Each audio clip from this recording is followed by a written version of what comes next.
lot of people ask me about Charlie, the balloon hat photographer, what he's doing these days, what he's up to. Charlie is still a photographer, and he lives and works in New York. He's a freelance photographer working for a newspaper, doing lots of crime and street stories. But before Charlie was a photojournalist, he was a balloon hat photographer. Charlie and I met back in 1994, and we'd only known each other for a couple weeks, but I saw his photos and he saw my balloon hats, and we decided to try an experiment of going around the world and making balloon hats for people and taking photos of them. The goal was to show that everyone is born with a sense of humor and ability to laugh. Highway District, CO to Central, okay? It's 2:26 a.m. and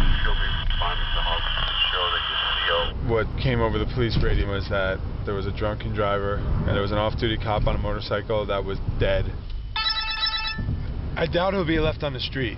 A cop once told me that you do not leave children or police dead in the street. So my guess is that regardless of how bad he was, they rushed him to the hospital. 30 at gunpoint, 160 Lisa Street. Private house second floor, same 1 minute ago on the phone.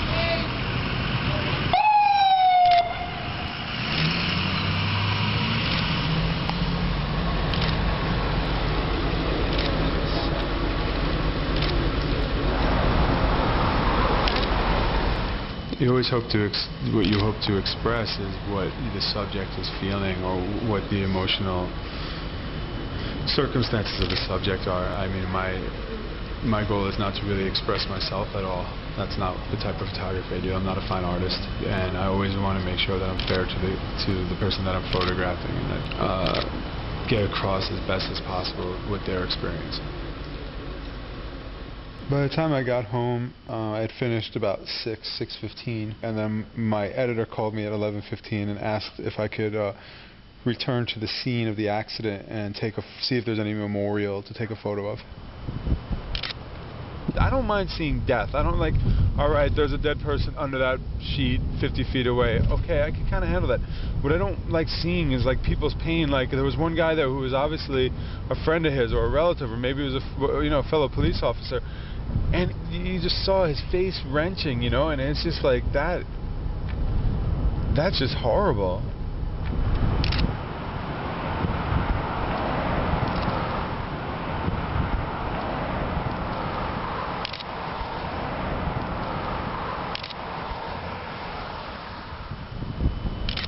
To me, the most important thing in order to maintain my ability to do this job with an open heart is that I just want to make sure that I never become cynical.